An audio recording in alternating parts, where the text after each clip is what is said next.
আমরা কি সত্যি একে অপরকে বুঝতে পারি, নাকি নিজের উত্তরটা দেওয়ার জন্য অন্যের কথা শুনি, কিংবা নিজের উত্তর দেওয়ার জন্য অপর প্রান্তে প্রিয় মানুষটার কথা শুনি? আজকের এই টেকনোলজির যুগে আমাদের যোগাযোগ অনেক বেড়েছে, কিন্তু একে অপরকে বোঝার ক্ষমতা দিন দিন কমে যাচ্ছে।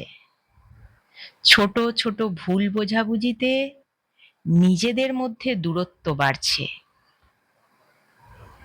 আর এর জন্যে সব থেকে আগে যেটা দরকার, সেটা হলো নিজেদের মধ্যে বোঝাপড়া, আন্ডারস্ট্যান্ডিং। বলা ভালো, আমাদের জীবনে চলার পথে আন্ডারস্ট্যান্ডিং বা বোঝাপড়ার গুরুত্ব, মূল্য অপরিসীম।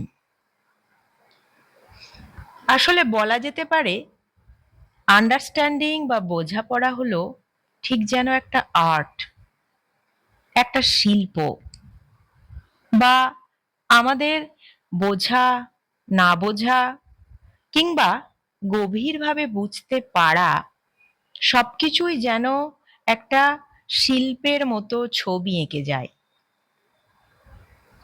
আমরা প্রত্যেককে যেমন এই শিল্পের কদর করতে পারি না, তেমনি প্রত্যেককে কিন্তু এই আন্ডারস্ট্যান্ডিং নামক আর্টের শিল্পীও নয়।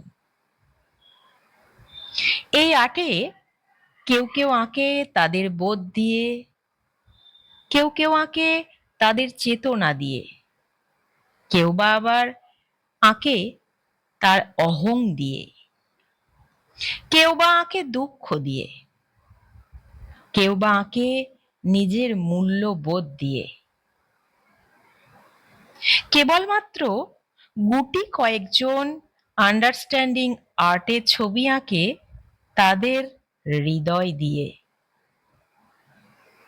আর তাই জীবনের সব থেকে ভালো পেন্টিংটা, সব থেকে ভালো আর্টিস্টিক ওয়ার্কটা, আর্টিস্টিক কাজটা ঘরের দেওয়ালে ঝোলাবার জন্য নয়।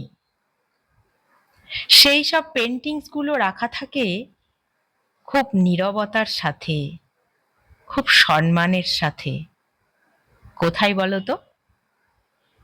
মানুষের অন্তরের অন্তঃস্থলে।